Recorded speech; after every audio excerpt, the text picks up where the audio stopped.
For anyone who doubted her after the subpar performance on the balance beam, Simone Biles sent an emphatic message on Tuesday. She is unbeatable in the floor exercise.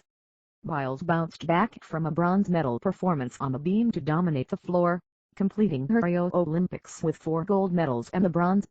She is the 4th American female gymnast to win 5 medals in a single Olympics, joining Mary Lou Retton 1984, Shannon Miller 1992 and Nastia Liukin in 2008. Biles scored a 15.966 in the floor, considered her best event.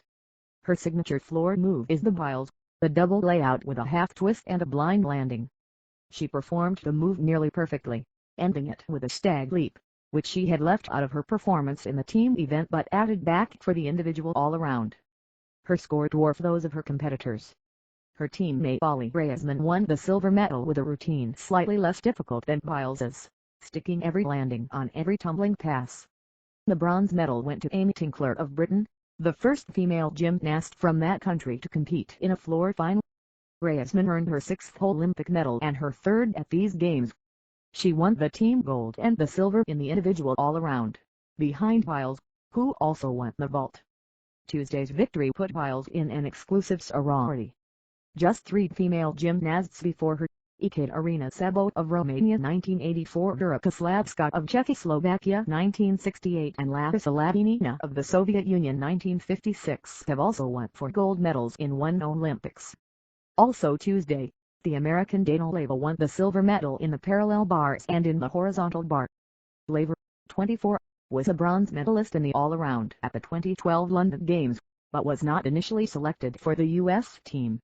An alternate, Leyva was added to the team when John Orozco sustained the anterior cruciate ligament in his left knee during Olympic training in July. Irish boxer claims corruption after loss. The boxer for Ireland accused the sports officials of corruption after losing a bout against a Russian opponent at the Rio Games, reviving an issue that has long troubled boxing at the Olympic level. Continue reading the main story. The Irish boxer, the bantamweight Michael Conlan, said the judging in his quarter-final match against Vladimir Nikitin of Russia was fixed. Nikitin was awarded unanimous decision. Cheats, Conlan said in an expletive-laden TV interview after the match, referring to the governing body for amateur boxing. He went on to say that the sports officials were paying everybody and that they're known for being cheats, and they'll always be cheats. Amateur boxing stinks, from the court right to the top, Conlan said.